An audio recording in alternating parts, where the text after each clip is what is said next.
Jake Wolf Show as we get ready for the 2022 campaign. Of course, Jake, you're number 2. Yes. Technically, you're number 3, but we can't count your number 1 because, well, nobody can count your number 1. Us in the media, coaches, talk about how important week 1 to week 2. All the folks here at the Edinburgh Hotel want to know what you and your staff learned. A first-year head coach is a little bit different than a second-year head coach. Great question, John. Thank you very much for doing this. I'm very excited to be here at the Edinburgh Hotel. You are significantly different football program than you were when I took over on January 19th. It honestly all starts with the culture and what we believe in and what we work toward. And I can tell you, the weight room has been tremendous for our program. Our guys bought into that area, and we're bigger, faster, stronger. We have an edge to us, and that showed up on the field, I thought, in 2021. The thing that I can honestly say about our football team is they trust the process. You know, we kind of knew new staff, new culture, new program. There were going to be some growing pains, and I drew back from my experiences as an assistant at St. Francis when we took over, and then my assistant at Westminster when I was there as well in the new program. But you just got to trust the process. You know what works, and continue to focus on the things that are important. And you don't put the winning in front of the problem. It's all about how do you win, how are you going to build it, and then trusting in it. Our guys certainly did that. We were in a lot of one-possession football games in 2021, and I look at the point where we were late in the season with a one-win football program, and those guys could have easily cashed it in and said good night and called it a day and get ready for 22. And, they just trusted the process, went up in our last 3, and that is huge momentum carrying us into the offseason for 22. Our guys had it was the first official off-season weightlifting that we went through without a hiccup. Because even the year before, we had some COVID issues where we were sidelined for a while. We did the 12-week straight-through strength and conditioning program, which helped get us bigger, faster, stronger for the spring. Year 2 spring, we weren't teaching everything. We were focusing on the fundamentals, the techniques, and the knowledge was there. And our challenge to our upperclassmen when we left spring football in 2022, let's not have there be a significant drop-off. When we get back into training camp, we better start where we finished. And our guys actually, I thought, we're ahead of where we finished in spring. We had an excellent training camp, and we're really excited to kick it off this Saturday. We will get to this week's game in time. We will have offensive coordinator Tony Pavley will join us later on, as will the offensive coordinator Rich Kamau. Now, you mentioned the 3-game win streak. Could have cashed it in. What changed? I mean, and obviously, generally speaking, at least in my experience in the PSAC, 3-game win streaks don't typically start with IUP. So what changed? What did you learn last year in the middle of the season to go from, you got roughed up in a couple instances, to then all of a sudden winning 3 straight? What changed for you? What changed? You can talk about the process. Is it something now that you reflect back that you can identify this was the day, or it clicked with a position group? What was it that started that? I think that a lot of that had to do with we were carrying around a lot of baggage, if that makes sense. I felt like our guys were uptight. We were putting a lot of pressure on ourselves. Things clearly weren't going our way. And I just kind of told our football team before we got into that IUP game that basically hit the reset button. We're an 0-0 football team. Let's be the football team that we expected to be at the beginning of the year. Lay down your baggage, and let's just continue to work, and let's fly around and make plays. And I think at that moment, as a first-year head football coach, I should have had that conversation with our football team a couple weeks earlier, and things might have been different, but, just like the kids, I learned on the job as well, and, they completely, our guys were applauded, and our guys are applauding now. It's nice seeing that our veterans are getting our freshmen acclimated. And at that moment, when we went into the IUP week, we were the football team that we knew we should have been, but it just so happened it happened in the end of October, and that carried us through the end of the season, and we've been carrying that ever since. So, but 2022, those 3 wins at the end of the season were nice, but we're no football team right now. So we're going to take it week by week, and obviously this Saturday will tell us exactly where we're at in 2022. Now, you do have some, obviously, people that aren't necessarily familiar with the PSAC coaching turnover is the norm. That happens a lot. One guy in particular that at least the local fans would recognize, Jim Wells is on your staff, guy who won a pile of games, been around a long time. Literally, maybe literally and figuratively, he's far enough away that maybe not throw anything at me, but literally the old guy in the room. In comparison, you guys are probably the youngest staff. A guy that's been, through it. Can you talk about what he's brought to the table and what he's added to your group? We're very fortunate to have Coach Wells on our staff. I think it was the right fit at the right time. I know when I met with Coach Wells in my office, I told him, hey, look, you've been doing this a lot longer than I have. And the respect that I have for Coach Wells for being a head football coach for as long as he has, and has won state championships and district championships, and has had a lot of success, I'm going to lean on him in certain situations because, he's proven. Regardless of level, Coach Wells is a tremendous addition to our staff because of the experience that he shares. And, I think that the new change of scenery for him will be very beneficial from a personal standpoint. And I know we're very excited to have him on staff because he brings a lot of knowledge to the team. And it'll be fun to get an opportunity to work with him on Saturday to kind of get his perspective as we get ready for Franklin Pierce. And, the one thing I can say about not just Coach Wells, but our entire staff in general is, these are guys that I know and I trust, and they're tremendous people. They're just not great football coaches. They're good people. That is the forefront of us as a program. We want good people that work extremely hard, that build relationships.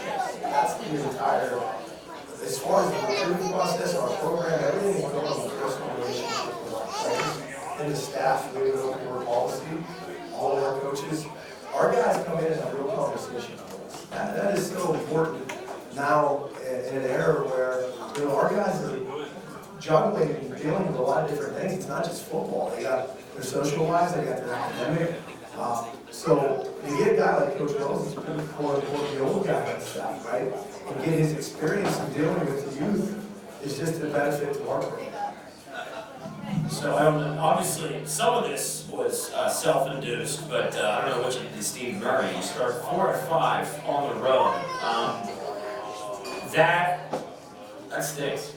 That's rough. And between Franklin Pierce and Shepherd, that's like 30 hours in a bus. How concerned are you about that? I mean, New Hampshire is one thing, but then have to go to West Virginia the next week, that's tough. Well, did you look at our home and road records last year? To me, I look at that as, I'm really excited about the opportunity we're going to get ahead. No distractions, it's just us and our program getting ready for a football game. Some of my fondest memories in college were being on the road, traveling in the Northeast Conference where 8-hour bus trips to were ignored. And I coached in the Northeast Conference for a long time. So this doesn't even, you pointed, I didn't even know it was that much travel time. Our guys are excited about the opportunity. We got to go to Shepherd Week 2, etc. Hey, look, we don't schedule these, they're on there. We're going to tell you whether we've got to play, if it's at home, if it's on the road, if it's in a neutral site. We're going to show up, we're going to play physical football. And the week 1 game against Franklin Pierce to me is, like I said, I'm excited to get away. We have a short training camp, it's only 2 weeks long, we start school. And this will be a great opportunity for our guys to bond. You've got a quarterback in Isaac Bernard that's now a second-year starter. Expectations for him, growth, all of those things, they're a little bit different. You do return your leading rusher from a ground attack that I think everybody would acknowledge. You struggled to run the football consistently. Obviously, that's going to be a point of emphasis. But you bring back all 3 wide receivers. Have you had the conversation with Isaac about expectations and the step that you expect him to take going into year 2? Yeah, I had a great exit interview with Isaac after the 2021 season, and I told him flat out, if he wants to be the guy in the quarterback, these are the expectations that he needs to be. He can't be like everybody else on our football team. To be the quarterback comes with great responsibility. And he took that heart-to-heart conversation we had, and he's ran a country mile with it. Not only did he step back on campus in January and take ownership of the football program, he's worked, as far as changing his body, I'm sure you've seen him, he's put 10 pounds on his arms has gotten extremely, the arm strength has gone up. And a lot of that has to do with his commitment to the weight room. He had a tremendous spring, and then he stayed here all summer and worked out with a bunch of our guys to get ready for this football season. And that's a credit to Isaac and his work ethic. He understands now what it means to be the quarterback for our program, and we're expecting big things out of him. Looking back, he was thrown into action. He was actually our third string quarterback when he started the year, and he started the last 5 for us. And that's been very, driving us out the street where he had 88 yards and 16 plays, I think. That, not a lot of freshmen can do, especially there. So he has shown significant leaps and boundaries, and I know when we talked to Coach Romero a little bit later, we'll probably expect him to do things that I'm really excited about him setting this fall. Now, if you are an offense that is solely reliant on the run, you can't play from behind. You're an offense that solely slings it around. It's hard to shorten a game. The combination, or I should say the question, now that we've had enough time to review, the inability and/or inconsistency on the ground, was that personnel, was that skill? I mean, honestly, around here especially, it could snow in October, but you need to be able to convert on the ground. Have you figured out what the blame, the culprit was last year with the consistency on the ground? I don't think it was from a lack of effort or a lack of speed. I think personnel had something to do with it. Anthony Williams is a completely different act than he was in 2021. He's an interesting story. You're familiar. He's here in 2014 as a freshman. And when I got hired at Edinboro, he shows up and was ready to be the oldest sophomore in the country probably. And he had that much time off. He was battling an ankle injury all last season. He's a tough kid. He's a really strong leader on the football program. Guys respect him. He works extremely hard. But it took him a while to get into the groove. He never played football that long. He was battling the ankle. Then the offensive line, too, look, year one, anybody, and you can see, there was not only our guys trying to learn plays, but trying to learn techniques, and then we throw defenses in front of them. It's a completely different ballgame. This year, year 2, Anthony's changed his body. I think he's about 10 pounds lighter than he was last year. He's developed a little bit more speed to his game. And just from a scheme standpoint, hats off to Coach Romero. He does a lot of different things. You had mentioned if you're just strictly air raid or strictly a ground pound, I feel like we have the ability to play the game in front of his one parking lot. However you want to slice it up, that's going to present some problems for our opponents. And the knowledge from year 1 to year 2 is certainly going to help us out. I think the familiarity with the skill positions, plus too with Nathaniel Rivas and Ian Ismail in the offensive line. I know there's a couple other new faces there, but they've been tremendous mentors and leaders for us. I'll tell you what, we're in Edinboro. Our identity is, looks like Siberia. We know the weather out here. We're going to be a physical football team. We're going to have to run the football, but there's other ways that we can certainly do that. I think that will open up the pass game and the skill position. You mentioned the skill positions. They might not necessarily look like a basketball team, but your wide receivers, maybe not big in stature, but big plays. Watkins, I think, averaged like 40 yards a catch last year. Bailey, they're all back. And then you throw into the tight end group where you added the Hopkins kids, and you got 3 legitimate tight ends. Lack of skill in the skill group should not be a problem. No, it certainly won't be. We're really excited about the continuity of guys on offense. When you look at our football team, we had a lot of new players on the offensive side of the ball in 2021, and now they're a year older, they're a year into the scheme. You had mentioned about Mike and Armani, and we're getting Thaddeus Stanfield back off of an injury, where he's another guy like Isaac that put significant time into the weight room this offseason, probably put 15 pounds of muscle on. He was like a completely different player. Plus, there's a couple other guys in that receiver room that we have, not just those 3 that are pushing them along that is going to provide some depth. And Nico Burgos, a Roland Fournier, and an Alex Card, where we've got legitimate weapons at the receiver position. And then you had mentioned the tight end group. Between Brody List and Aaron Hopkins, we really like the development that has come along, and they're certainly going to help us run the ball. But I can tell you, they won't be afraid to stretch the field vertically either. Aaron Hopkins and Brody List have some size, and they run pretty well. But everything starts off front. It's going to have to start with the offensive line. We know that. We're excited about that group. We're a young group, but we're a physical group. Some of these young guys we brought in, they get off the ball. They have that fighter mentality that we're looking for. And I'm really excited to see what they're going to do on Saturday.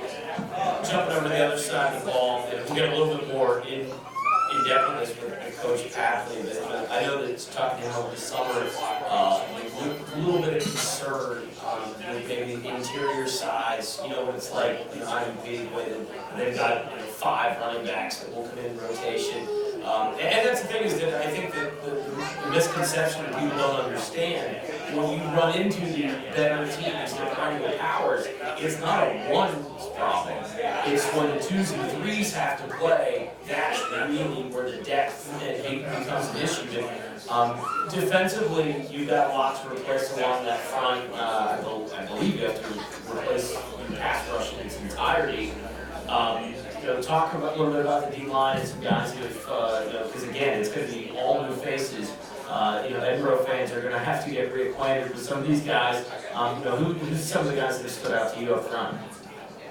I just think when you lose a Darian Fisher-Smith and you lose a Tariq Smith and the guys that we had mentioned up front that played pretty significant football for us in 21, that I look at the counter to that where we had guys like Ty Thornton who were expecting a big year from this year, and then Amir Walton that had an opportunity to see those guys up front and watch them all season. We're able to learn from them, and then they got some quality reps in, whether it's 5, 10, 15 plays or whatever. They've taken their game to another level from a physicality standpoint and a knowledge standpoint.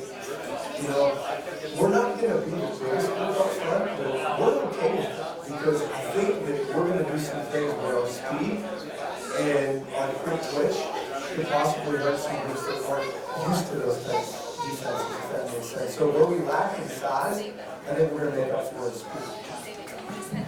Obviously, you look at, if you were to think of what a linebacker is supposed to look like, and maybe it's my preference to the old school neck roll, Clay Cunningham certainly would check that box in terms of what you're supposed to look like to play that position. But that's the defense returns a lot behind that D line. What can the linebackers in the secondary do to help that young, inexperienced defensive line? I think the thing that when we looked at our roster after the 21 season, we got into recruiting and roster management is we had a lot of guys that played for us in 21 weren't quote unquote starters, but played significant football for us. And a year in the weight room has certainly helped. We brought in a lot of young talent, especially in the linebacker group. I think we're a lot more athletic than we were a year ago.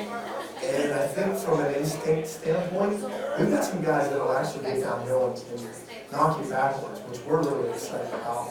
You know, I didn't necessarily think that we put that on film in 21. We got a lot of guys now in that room that are certainly getting an opportunity to show what they can do. And then from a back-end standpoint, it's the same thing. A couple starters. We had a lot of guys in that room between Reed Martin and Micah Thomas and Anthony Mendocino and Malcolm Johnson. Those guys played significant snaps for us in 21, and we'll look for them to provide and carry a heavy load in 22. With Clay, it's funny you mentioned the neck load. I think his favorite linebacker is Brian Bosworth. So going back to the 80s, he's that type of football player. He's a really tough kid. The thing with Clay is he wants to be. It means a lot to him. He's a smart student, does very well in the classroom, he's very sharp on the football field, and his work ethic is second to that. So we're expecting some big improvements from him in 22, and then we've got a kid out in the who was a transfer from a prep school down in Florida that had a significant, he might have had one of the better camps that we had at Edinburgh from a player standpoint. He's flashed. We're really expecting him to help provide more support as well. I know it's your show that we're going to ask you to step aside momentarily. We'll stay on the defensive side of the ball. We'll bring up your defensive coordinator, Tony Packley.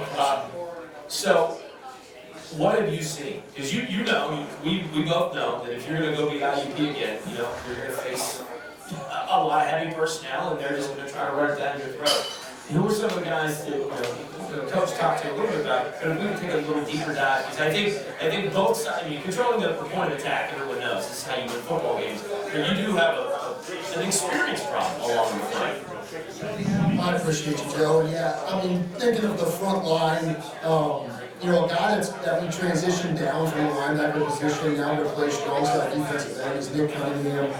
He's a guy that's super physical at the point of attack. We saw that last year on film. He's a guy that we feel strongly that's going to help us up front, that replacing guys. But you're replacing Bishop Simmons, Aaron Pilgrim, and the two guys Coach Wolf mentioned that were all conference defensive ends for us. And that's a lot of beef on our play. But Ty Thornton's a guy that no question is going to take a tremendous jump. He started a few games for us last year. He understands how to be a leader of that group. And just to kind of reiterate what Coach said, just because we're not big doesn't mean we won't be able to execute some different things up front from an athleticism standpoint. I'm very excited about the Ty Thorntons, Amir Walton. Nick's going to be a tremendous jump up front. Another transfer for us is Malachi Charleston. He's had a tremendous camp. And then we feel strongly about another position change. Avery Ennis is another guy that transitioned down from a linebacker, doing good things at the strong side end. And so we're gonna be by committee, which will help us be fresh, so we don't withstand a huge play load. But we'll be fast, we'll be quick and explosive. Linebacker in the secondary, you do have experience. Schematically, obviously you got to put your best 11 out there, but your most experienced 11 that have seen the most and been in the leagues before. How can the experience on the back end help the front end? Well, anytime your back end supports your front, you're going to be successful. And our front hopefully supports the back end, like the quarterback and filling some run lanes. But I think the back end with Anthony Mendocino, Malcolm Johnson, two guys that started significant time for us last year, they really took a big leap in the spring and showed some leadership skills now as we move into the fall camp. And I'm excited about those two. We got some other guys that are really competing hard. That have shown significant improvement. I like where our corner position is at with Micah Thomas and Reed Martin. Those guys compete at a high level. And there's also some community approach there in the back end. We do have some other guys that have got some good fall camp. Tony Klein, Gage Bliska, those guys have shown. And we're going to expect Killian Cooper to step up a bunch too, playing some of our outside linebacker and helping out at that level. And then, like Coach said, we got some young guys, freshman safeties, that are going to make some good impacts for us, and we're excited about that. Perfect world. You have a good, clean, healthy camp. Whether it's Franklin Pierce, Shepherd, Bloom, whatever. Rotationally, what would your perfect number be in increase three position groups in terms of, because again, you gotta worry about winning now, but you gotta make sure that you've got experience, so you're not constantly chasing your tail. Rotationally, in your perfect world, how many D-line and linebackers and guys on the back end are you gonna rotate through in a particular game? I mean, that's a great question. Last year, just because of injuries and stuff, we ended up playing around 25, 26 guys. Not typically what we'd love to do because we want to play, obviously your top end guys, but I can see us playing anywhere 8 deep up front. We did that last year.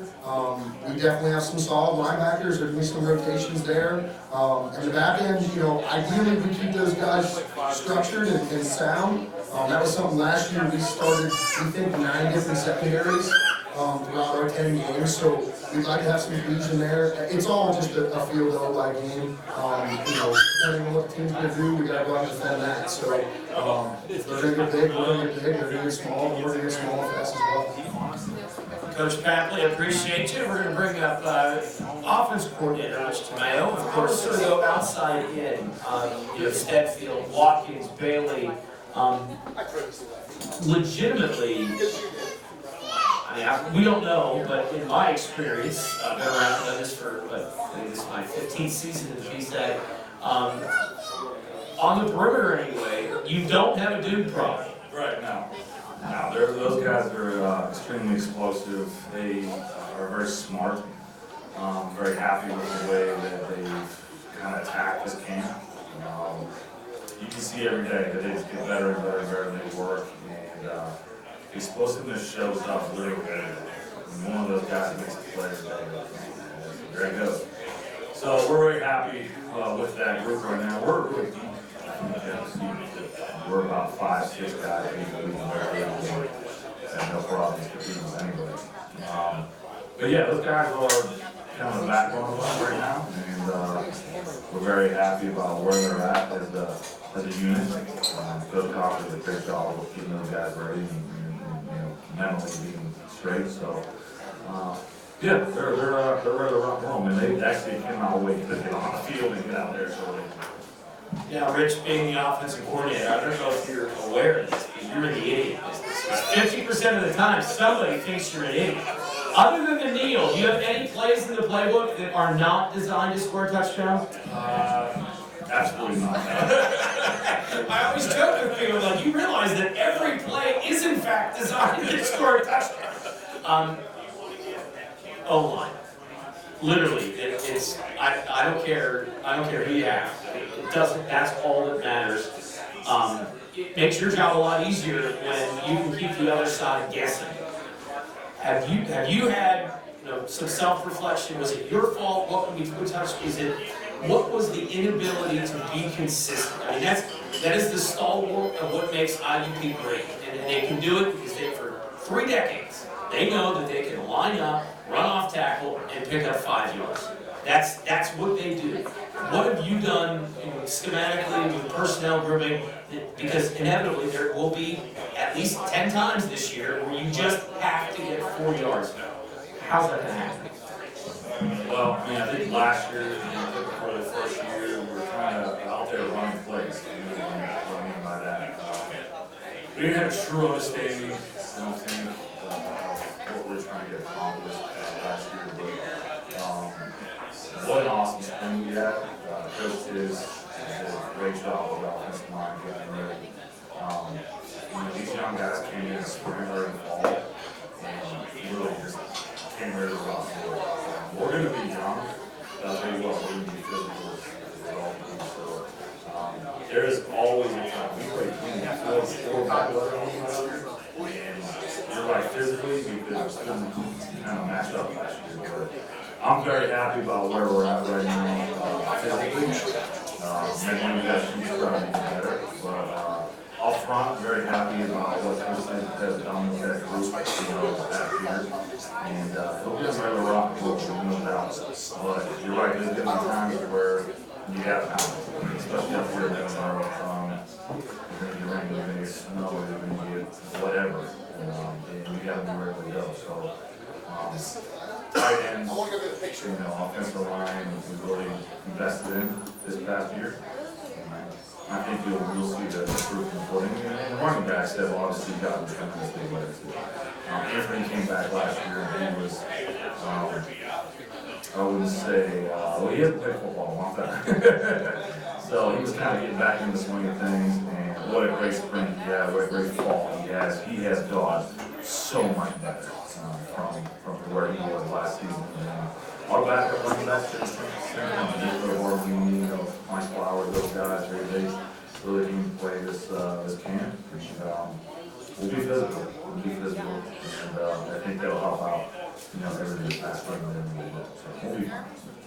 Rich, I appreciate you taking some time. Best of luck next week. We'll get Jake back up here. Jake, obviously you can't win them all if you don't win the first one. So if we're anticipating an undefeated season, we're gonna take care of business on Saturday. Franklin Pierce, who are they? What do they do? It all starts with their head football coach, who I really enjoy. Talking to Coach Gaskin, whenever we set this game up, he's an offensive lineman. He's played in Texas with Rick Williams, started at center, so he knows he's a sharp guy. He played center. Has been a head coach previously before he took over for Franklin Pierce. His football team has his personality. I think that's the biggest compliment I give them. They're a physical offense. They're a tempo football team. And when I mean that, they begin to work speed. And they're not arrogant to work speed. They're arrogant to pound it down your throat. They have an All-American running back, number 22, E.J. Burgess. He's not just an All-American, he's an offensive player of the year in the conference. Their offense is going to run through them. They brought in a transfer quarterback from Western Kentucky, who is listed at 6'3", 255. They also have a backup quarterback, number 18, Bryce Messina, who I thought came in the second half against New Haven last year and put together some pretty impressive drives and got them right back into it.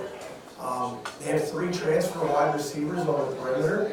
They returned 2 tight ends, 2 starters on the offensive line, but they've had some guys there that have played. They have their leading tackler back in Trey Sejour. They have their 2 overhangs back as far as their defensive ends. They took their most productive receiver, number 21, and moved him to free safety, which is an interesting move. So I think he's a ball hawk, he's a tough physical kid. I can see that. He's also a kickoff and punt returner as well. This is going to be a tough opening football game. It's one that I would want because they're a physical offense. We're going to have to go up there, we're going to have to play for 60 minutes, and we're going to get their absolute best. I wouldn't want it any other way. I know they're relatively new to the NCAA Division II level football, but I think Coach Gaskin and his staff have done a great job. They were by no means on tape for Notre Dame football. As we were watching the film, and we didn't have that idea that I think we were on it. We've got our work cut out for us. I'm excited about the opportunity. We've been working extremely hard. I'm just excited for our guys to go up and play football. And just let it rip and have fun in the plays. No matter who the opponent is, that's really what we're looking forward to. We've been in camp now, spring ball. It'd be nice going to get some outside competition. I ask this question to every coach that I introduce, and they're used to answering this question. 2 reasons. You win because, and 2 reasons why you lose. I'd say 2 reasons why we win would be our communication and how we execute. I think 2 reasons why we lose would be turnovers and big plays. I think if you look at those 2 things, if we limit big plays, make it clear, and we don't turn the ball over, we're always going to have success. We do those 2 things, I kind of think it's and I think if we can line up and we can communicate, we'll be happy. Obviously, your goal is to win. But I know the way you guys are wired. I've been around this for a long time. Outside of the coach speak nonsense, what specifically are you looking for on Saturday? I say this all the time to our football team. I'm excited to see our fundamental what we can do. We have guys on our football team that love to live in this Jackson. And we compete every year. Taking a step back, I guess, taking the head coaching hat off, knowing the guys, I'm excited to see them just go out and compete. I really am. We've worked extremely hard. Let's just go out and let it all hang out. Let's go have fun for 60 minutes and we'll see if the scoreboard says when it's all said and done. To me, the fundamental way to compete is really what I'm looking forward to. All right, special thanks to Pat and everybody here at the Edinburgh Hotel. So we're going to do this every Monday, except for next week because it's Labor Day and it'll be Tuesday. But thanks to, what do you think the first go around of the Jake Nell show? You guys did a great job. Thank you very much. Thanks to the staff and everybody that came out to support this. Obviously, Coach Patrick and Coach Dale did an incredible job. I'm really looking forward to doing this for 11 straight weeks, hopefully more than that. Thanks to Pat, the Edinburgh Hotel, the Edinburgh community. We appreciate your support. And go Borough. We'll see you next Tuesday. All right, thanks Jake. Thanks everybody for coming out. We'll see you next week.